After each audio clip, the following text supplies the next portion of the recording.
Milujem Brazíliu, milujem ten fantastický život, ktorý je tu, ľudia sú veľmi uvoľnení, tá nálada je tu úžasná, myslím si, že sa to prenáša do celého prostredia a každý, kto sem príde, musí Brazíliu milovať. Açaiko vzniklo na pláži v São Miguel do Gostosos. Pozerali sme sa na ľudí, ako celý deň surfujú na vode, sú plní energie a odovzdávajú svoj výkon. Majú pritom obrovskú radosť a jednoducho dokážu frčať celý deň na jednej jedinej veci a to je fialová bobulka a to je vlastne açaiko.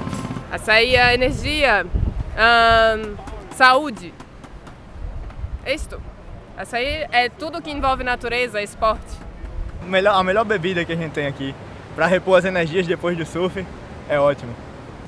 A potom sme dlhé obdobie rozmýšľali nad tým, ako priniesť túto dobrotu a túto veľmi zdravú vecičku ľuďom do Európy.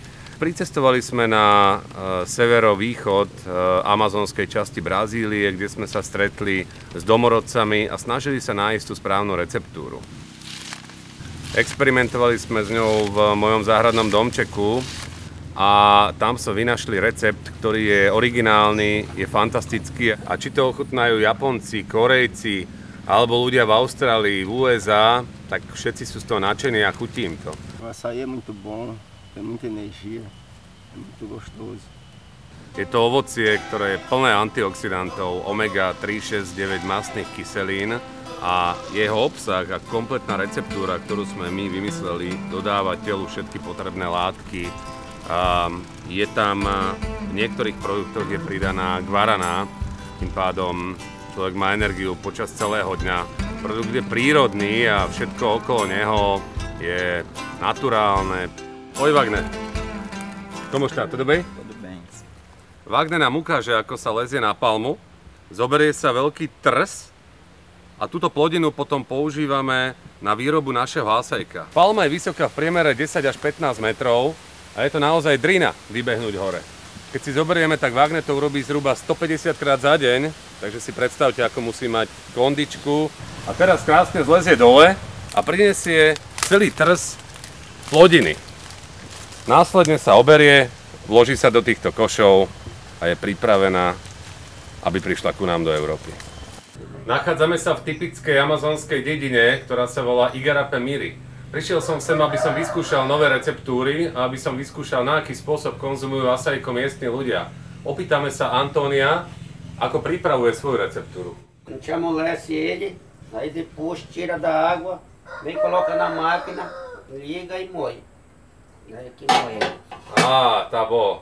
Aí aqui Pode cai, provar? Aqui cai o líquido. Pode provar? Pode. Obrigado. Muito bom, muito bom. Je to veľmi dobré. O açaí tem de ter na mesa. O primeiro prato nosso é o açaí que deve ter. Olha, que é muito bom para tomar o açaí. O açaí é a primeira, tem muita vitamina. Para nós aqui faz muito bem, né? Quem se acostumar a tomar esse açaí vai melhorar muito. Na tejto Feira do Açaí, ktorá sa volá Vero Peso, môžeme vidieť pracovníkov, ktorí z amazonského pralesa prinášajú plody, ktoré používame vlastne do našej produkcie. Z týchto 14 kg, 14 litrov plodiny vyprodukujeme zhruba 6 kg hotového materiálu. Açaiko a celý jeho obsah je ukrytý tuto v amazonskom dažďovom pralese.